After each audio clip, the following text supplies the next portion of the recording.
Bismillahirrahmanirrahim. Assalamualaikum warahmatullahi wabarakatuh.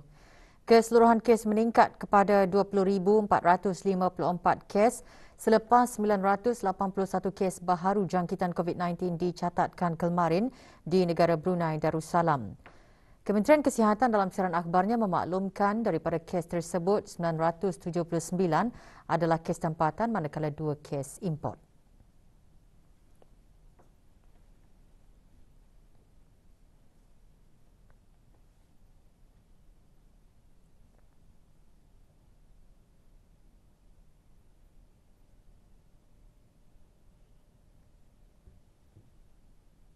(3,742) kes aktif keseluruhan direkodkan setelah 196 kes sembuh dicatatkan, menjadikan jumlah keseluruhan kes sembuh 16,610.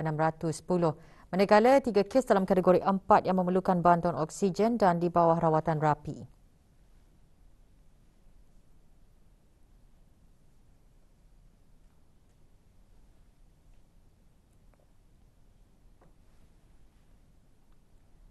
Sehingga 10 Februari 2022, kadar keseluruhan penduduk yang menerima sekurang-kurangnya 1 dos vaksin 94.9%, untuk 2 dos vaksin 94.1%, sementara 44.9% bagi penerima 3 dos vaksin.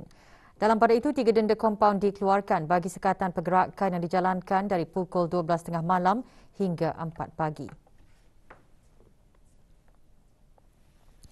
Bersempena sambutan Hari Ulang Tahun Jubli Intan Angkatan Bersenjata di Raja Brunei ABDB kemarin, Kementerian Pertahanan dan ABDB mengadakan majlis khatam Al-Quran secara serentak di surau-surau Kementerian Pertahanan dan ABDB di keempat-empat daerah, termasuk Masjid Pulau Baru-Baru. Hadir di Surau Al-Faizun Brakas Garrison Yang Berhormat Perhindatulan Raja Major Jeneral Besara Datuk Paduka Seri Haji Awang Halbi bin Haji Muhammad Yusof, Menteri Pertahanan kedua. Majlis Khatam Al-Quran tahun ini menggunakan Mushaf Al-Quran Al-Karim dan terjemahannya terbitan khas sempena sambutan Jubli Intan ABDB.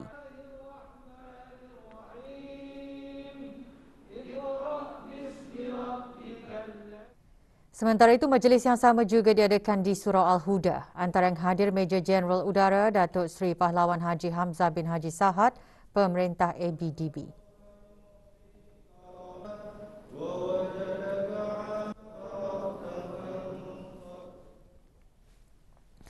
Hari Terbuka Universiti Brunei Darussalam UBD memberi peluang kepada orang ramai yang berhasrat untuk melanjutkan pengajian mengetahui program yang ditawarkan. Hari Terbuka diadakan sehingga hari ini 12 Februari 2022 di Institut Sains di Kesihatan Pengiran Anak Puteri Rashidah Sa'datul Bolkiah. Orang ramai yang berhasrat untuk mengunjungi Hari Terbuka UBD bolehlah menempah slot melalui aplikasi QUp. Jumlah pengunjung adalah terhad dan dimestikan membuat ujian saringan antigen ART terlebih dahulu. Maklumat lanjut mengenai program dan syarat kemasukan juga boleh dilayari secara dalam talian melalui laman sesawang www.ubd.openday.com.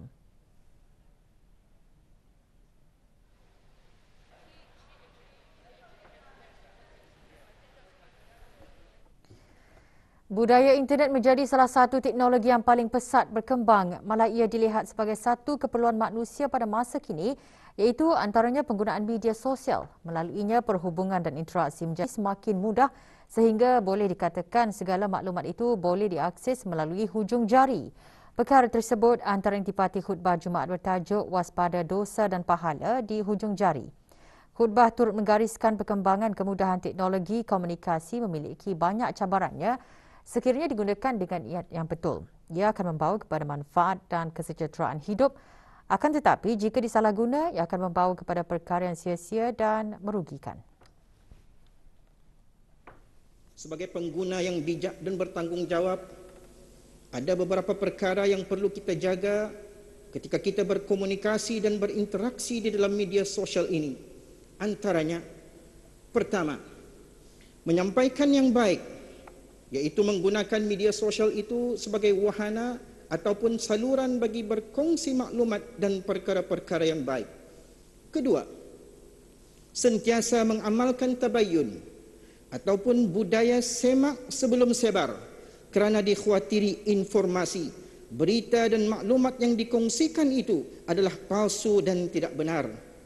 Oleh yang demikian, sekiranya maklumat yang kita terima itu tidak dapat dipastikan kesahihannya ataupun kurang bermanfaat untuk dikongsikan, maka sebaiknya maklumat itu diketepikan sahaja dan tidak perlu dikongsikan.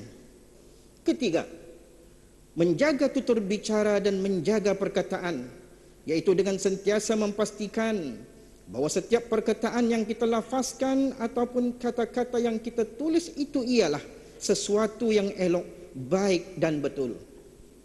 Keempat, menjaga batas pergaulan dalam media sosial. Sebagai umat Islam, kita hendaklah sentiasa menjaga batas-batas pergaulan ataupun perbualan dengan yang bukan mahram bagi mengelakkan perkara-perkara yang boleh menimbulkan fitnah dan kemudaratan di kemudian hari. Fasa awal endemik bermula dalam usaha pemulihan negara dari kesan pandemik COVID-19. Bermulanya fasa tersebut diharapkan hanya menyebabkan gangguan yang minimum kepada aktiviti harian masyarakat dan keadaan akan pulih secara beransur-ansur. Kita sekarang berada di fasa endemik, melangkah kepada kehidupan gaya normal dengan norma baharu. Mari kita sama-sama melalui dunia ini dengan selamat demi melindungi mereka yang kita sayangi semasa fasa endemik ini. Pastikan tangan anda sentiasa bersih, bantu mereka yang mudah terdedah dengan menjalankan tugas-tugas mereka, sentiasa memakai sungkup muka apabila keluar rumah. Kehidupan boleh diteruskan seperti biasa selagi kita mengambil langkah berjaga-jaga.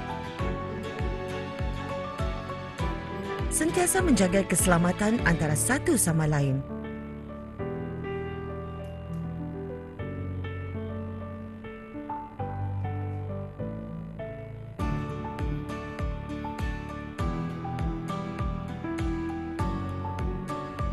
Bagi anak-anak kita, marilah kita sama-sama memainkan peranan dalam membimbing mereka ke arah yang betul.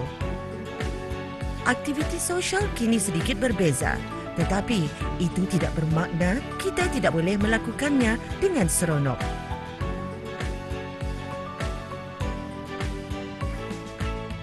Jika boleh, keluar rumah semasa keadaan kurang sibuk untuk mengelakkan orang ramai. Apabila memasuki mana-mana premis, log masuk dengan menggunakan aplikasi Blue Health. Pastikan anda sentiasa mengamalkan penjarakan fizikal dan gunakan pembayaran secara atas talian atau tanpa sentuh sebanyak mungkin. Mari kita semua memainkan peranan kita demi menjaga orang yang kita sayangi dan negara kita.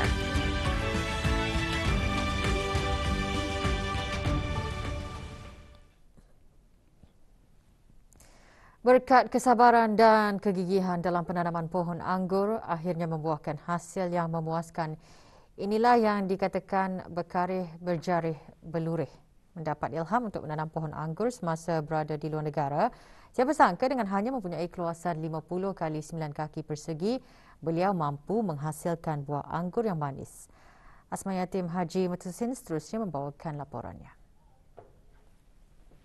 Dengan tidak mempunyai pengetahuan dalam penanaman pohon anggur, penduduk di rancangan perumahan negara Kampung Pancur Mengkubau ini mula menanam pohon anggur pada tahun 2015. Awang Azlan bin Haji Abdul Murad menanam anggur Isabella, Glacier, Jupiter, Black Sapphire, Red Master dan Red Seedless di sebuah rumah hijau yang dibinanya berdekatan kediamannya. Menurutnya, antara cabaran utama dalam penanaman pohon anggur adalah serangga perosak. Cabaran yang utama selalu kalau nanam anggur ni, itulah kadang-kadang serangga perosak. Dulu masa aku menanam sebelum ada greenhouse ni kan, ia menghasilkan buah yang banyak. Tapi itulah kadang-kadang bila kena hujan, daun tu selalu kena serangan kutu, hama, ulat-ulat. Kadang-kadang buah tu dimakan oleh burung. Jadi sekarang ni alhamdulillah lah, masalah tu tidak timbul lagi. Aku start greenhouse ni tahun 2018. Sudah ada greenhouse ni baru aku punya penjagaan teratur sedikit lah.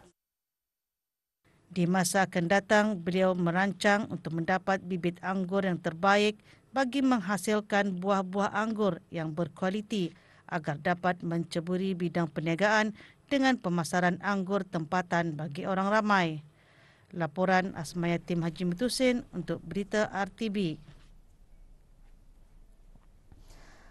Musabakah membaca Al-Quran bagi lelaki dan perempuan berumur 40 tahun ke atas bagi masjid, surau dan balai ibadat seluruh negara kali keempat sempena sambutan Hari Kebangsaan ke-38 akan diadakan pada 5 Mac hingga 7 Mac 2022. Musabakah dikendalikan bersama oleh Jabatan Hal Ehwal Masjid, Kementerian Hal Ehwal Agama dan Jawatan Kuasa Takmir Masjid Muhammad Jamalul Alam Kuala Belait. Borang pernyataan boleh diperoleh di bahagian Imarah Jabatan Hal Ehwal Masjid Simpang 15 Jalan Sumbiling, Bandar Seri Begawan, Masjid Muhammad Jamalul Alam Kuala Belait dan pejabat Hal Ehwal Masjid di setiap daerah atau memuat turun borang penyertaan dengan mengimbas kod QR. Borang yang lengkap diisikan hendaklah dikembalikan tidak lewat 28 Februari 2022 4 petang. Sebarang pertanyaan hubungi talian 877-5464 atau 883-1350 pada waktu pejabat. Jabatan Pembangunan Masyarakat JAPIM, Kementerian Kebudayaan, Belia dan Sukan dalam siaran akhbarnya memaklumkan penutupan sementara kaunter-kaunter di semua cawangan JAPIM selama 2 minggu bermula hari ini 12 Februari 2022 hingga 26 Februari 2022. Orang ramai berhasrat membuat sebarang permohonan atau aduan mengenai perkhidmatan JAPIM. Bolehlah menghubungi talian dan email yang tertera. Maklumat lanjut layari laman sesawan www.japim.gov.pn.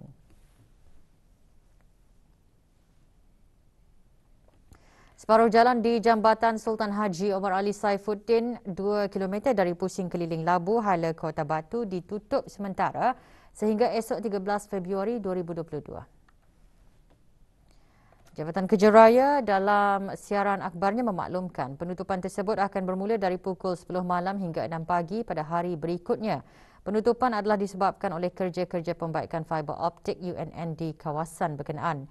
Sehubungan itu, pihak JKR menasihatkan kepada para pengguna jambatan tersebut untuk sentiasa berhati-hati apabila melalui jambatan tersebut, di samping mematuhi tanda-tanda lalu lintas dan mematuhi had laju yang dibenarkan.